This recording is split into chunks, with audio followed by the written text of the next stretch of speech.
ఇకపై ప్రీమియర్ షోలకి అనుమతులు, benefit షోలకు permissions, ticket రేట్లపై పెంపులు ఉండవు. తెలంగాణ ప్రభుత్వం తీసుకున్న ఈ నిర్ణయంపైనే ఆసక్తికరమైన చర్చ జరుగుతోంది ఇప్పుడు.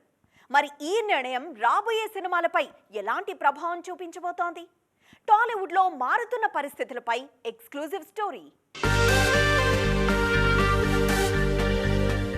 టాలీవుడ్ లో జరుగుతున్న పరిస్థితులు హాట్ గా ఉన్నాయి. మరీ ముఖ్యంగా గవర్నమెంట్ తీసుకుంటున్న నిర్ణయాలు చర్చనీయాంశమవుతున్నాయి. అల్లు అర్జున్ ఇష్యూతో ప్రభుత్వం సినిమా ఇండస్ట్రీపై కాస్త కన్నెర చేసినట్లు అర్థమవుతుంది. అయితే అది ఇండస్ట్రీ ఫ్యూచర్ పై ఎలాంటి ప్రభావం చూపిస్తుందనేది ఆసక్తికరంగా మారింది. తెలంగాణలో ప్రభుత్వం ఏదైనా ఇండస్ట్రీకి ఎప్పుడు సపోర్టింగ్ గానే ఉంది, ప్రోత్సహిస్తూనే ఉన్నారు. టాలీవుడ్ కోసం ఏం చేయాలో అన్ని చేస్తున్నారు. కొత్త ప్రభుత్వం వచ్చాక సలార్, దేవరా, కల్కి లాంటి సినిమాలకు భారీ టికెట్ హైక్ ఇచ్చారు.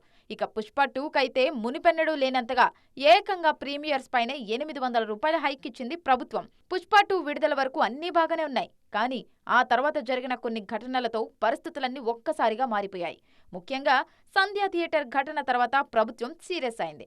ఇకపై ఏ సినిమాకు బెనిఫిట్ షోస్ ఉండవని, టికెట్ రేట్ల పెంపు కూడా ఉండదనే ఆదేశాలు వచ్చాయి. ప్రభుత్వ నిర్ణయం రాబోయే పెద్ద సినిమాలపై ప్రభావం చూపించక మానదు. ముఖ్యంగా సంక్రాంతికి రానున్న గేమ్ చేంజర్ పైనే ఈ ఎఫెక్ట్ పడనుంది.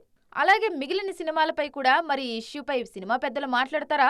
ఒకవేళ సైలెంట్ గా ఉంటే ఏపీలోను బెనిఫిట్ షోలు, టికెట్ రేట్ పెంపుకు అనుమతులు ఆపేస్తే పరిస్థితి ఏంటి అనే ఊహే టాలీవుడ్ ఫ్యూచర్ ను గందరగోళంలో పడిస్తోంది.